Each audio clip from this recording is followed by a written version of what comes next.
안녕하세요. 신용 좋은 사람들의 신용상담사입니다. 신용 좋은 사람들에서 제공하는 신용 컨설팅 서비스가 정확히 어떤 것인지 궁금해 하시는 분들이 많이 계십니다. 그렇기 때문에 앞서 컨설팅을 이용하신 분들의 컨설팅 내용을 간단히 설명드리도록 하겠습니다. 본인과 비슷한 상황에서 어떻게 컨설팅이 진행되어 가는지 참고하시면 좋겠습니다. 이번 영상에서는 신속 채무조정 특례를 신청한 전세대출이 있는 30대 남성의 컨설팅 사례를 살펴보겠습니다.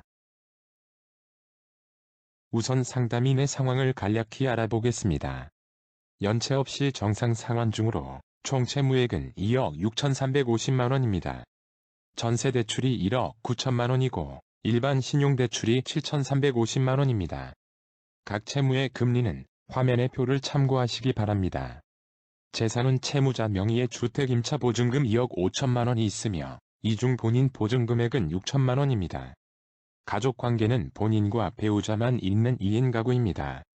소득은 월 300만 원이며 성남에 거주하고 있습니다. 컨설팅의 상담인이 문의한 사항을 알아보겠습니다. 상담인이 가장 중요하게 여기는 것이 추심과 주거 문제입니다. 특히 채무조정 시 전세대출이 연장이 안 될 것이 걱정된다고 하였습니다. 계약 연장일이 몇 달 남지 않았고 임대인과의 계약 연장은 합의가 되어 전세대출만 연장이 되면 주거 문제가 해결된다고 하였습니다. 아직 미연체로 추심은 겪어본 적 없으나 회사에 찾아오는 것만 아니면 견딜 수 있다고 하였습니다. 다만 급여와 계좌에 가압류가 될 수 있는지 문의하며 걱정된다고 하였습니다. 그리고 채무조정 신청이 가능한지 매월 얼마를 변제하게 되는지를 문의해 주셨습니다.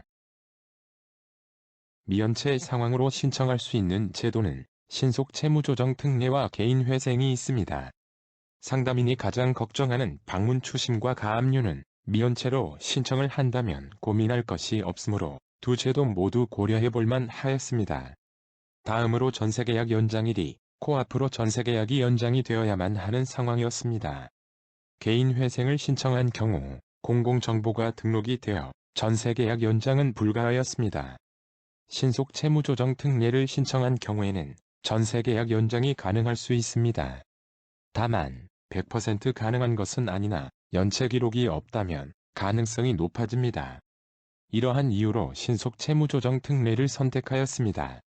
신속 채무조정 특례는 24년 4월 2일까지 한시적으로 신청할 수 있는 제도입니다. 다음으로 신속 채무조정 특례를 신청할 수 있는지 신청 조건을 확인하였습니다. 워크아웃에는 최근 6개월 내 대출한 채무 원금이 총 채무 원금의 30% 이내여야 신청이 가능하다는 신청 조건이 있습니다. 신청 당시 남은 원금 기준으로 계산을 합니다. 상담인의 채무 원금 2억 6,350만 원의 30%는 7,905만 원입니다. 그리고 최근 6개월 내 대출은 이저축은행 대출로 1,400만 원입니다. 비율상 30% 이내이기 때문에 신속 채무조정 특례 신청이 가능합니다. 재산 조건도 살펴보겠습니다. 워크아웃은 상담인의 재산 평가액이 무담보 채무액보다 적어야 신청하실 수 있습니다.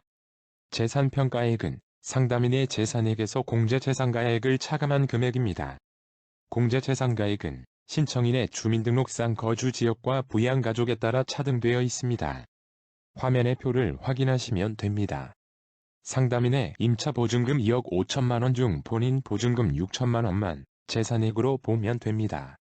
상담인의 부양가족은 본인만 있는 1인 가구입니다. 배우자도 근로자로 소득이 있기에 피부양에서 제외가 되기 때문입니다. 공제재산가액은 성남 1인 가구여서 1억 1,600만 원입니다. 즉, 재산평가액은 오히려 마이너스이기에 0원입니다. 따라서 워크아웃 신청이 가능합니다. 신속 채무조정 특례 예상 진단을 하여 상담인에게 보여드렸습니다. 상환 방법은 원리금 균등 상환 방식이며 최장 10년까지 상환기간 연장이 가능합니다. 신속 채무조정 특례는 연체이자만 감면이 되며 기존 약정 이율을 30%에서 최대 50% 인하해주는 채무조정 제도입니다. 여기서는 평균 40% 이자율 인하를 적용하였습니다. 이자율 인하를 보면 기존 금리가 13%였던 A카드는 40% 인하된 7.8%로 조정되었습니다. 기존 금리가 11%인 B은행은 40% 인하된 6.6%로 조정되었습니다. 나머지 대출들도 하향 조정된 것을 확인하실 수 있습니다. 월변제금은 소득에서 부양가족 1인 생계비와 추가 생계비를 차감하여 산정됩니다. 추가 생계비는 여러 사유로 가능하며 상담인은 전세대출 이자 상환액을 주거비용으로 일부 인정받을 가능성이 있습니다. 따라서 추가 생계비를 50만원 인정받았다고 가정하겠습니다. 이에 월 변제금을 계산해보면 월 약 125만원이 예상되었습니다. 변제 기간이 70개월일 때 월 변제금이 125만 9,127원으로 이 금액에 부합합니다. 월 약 126만원을 70개월 변제하게 되며 총이자는 약 1,464만원이고 총 변제금은 약 8,814만원으로 예상되었습니다. 그 외 컨설팅으로 미연체로 신청할 수 있는지 확인해 드렸습니다. 미연체로 신청하기 위해서는 신용점수가 하위 10% 이내셔야 합니다. 또는 신용점수가 하위 20% 이내라면 연소득 4,500만원 이하이거나 만 34세 이하여야 합니다. 상담인은 신용점수가 하위 20% 이내였고 연소득이 4,500만원 이하로 미연체로 신청이 가능하였습니다. 다만 연체가 임박한 상황이기에 당일 방문 신청을 하시라 추천드렸습니다. 추가로 전세대출과 주거 관련한 컨설팅도 하였습니다. 전세대출은 정상변제를 해야 함을 안내하였습니다. 임대인과 계약을 연장한다면 현 주거지에 계속 거주가 가능하다는 점도 알려드렸습니다.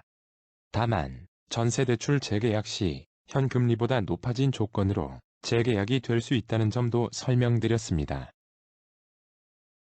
전세대출이 있는 30대 남성의 신속 채무조정 특례 신청 컨설팅 사례를 살펴보았습니다. 상담인은 추심과 주거 문제를 가장 걱정하셨습니다. 이에 두 문제에 모두 적합한 신속 채무조정 특례를 추천드렸습니다. 물론 신속 채무조정 특례를 신청한다고 100% 전세대출 재계약이 되는 것은 아닙니다. 그러나 신용하락을 최소화한다면 재계약 가능성은 높다고 볼 수 있습니다. 따라서 전세대출 재계약을 고려 중인 분들은 꼭 미연체로 신속 채무조정 특례를 신청하셔야 합니다.